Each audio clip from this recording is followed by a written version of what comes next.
When you receive your cabinet, your feet are separate. So first thing you want to do is take your feet, your adjustable feet, and go back to zero. So we start from the basic. We have an easy lock system here that lines up with the holes. We also have a rivet nut. You want to make sure that rivet nut is up front, and that'll be for your kick plate, which is done right at the end once everything's done. So you want to lift your cabinet up a bit, line your 4 holes, click it in. That will lock it in. You then have 4 nuts and bolts.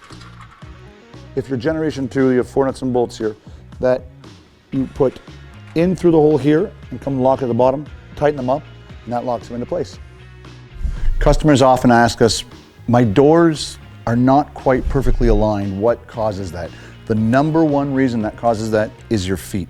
The adjustable feet underneath it is really important that you spend the time and properly adjust the feet before you bolt it into the wall. Because if you bolt it in crooked, your doors will always be crooked.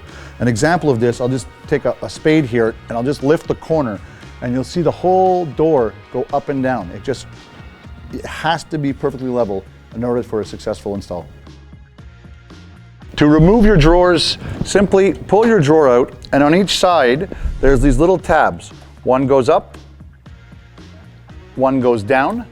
You then remove the drawer, and out it comes. To put your drawer back in, we suggest A, always being 2 people. B, there's a little ball bearing carrier right here. If you actually just hold that, as you slip the drawer into it, you'll hear 2 clicks. Your drawers are clicked in, and then you work it in and out, it'll go back in, and it comes back to perfect. That's how to install your drawer slides. Your drawer unit comes with separate facades and handles. Could be in any color, red, yellow, white, whatever you've chosen. To install these, simply open your drawer, overlay your facade, and then your handle will come in and hold all pieces together, like so.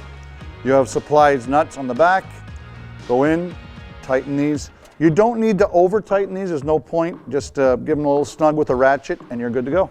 So your doors need to have their handles installed. Their handle comes with a very special, it's a black shoulder bolt. Black shoulder bolt, simply you install your handle through the holes, put the shoulder bolt inside, tighten with a screwdriver. Hinges have a slot for a slight adjustability as to where you want to put your door. 99% of the cases, you want to pull your door outwards and just a little bit up, just to make sure, because obviously a hinge always has a little bit of loose, so it's able to turn, so there's a bit of a slack. And then you'll tighten it in all the way down. 2 people at this really is the best idea, is the simplest way to get it done.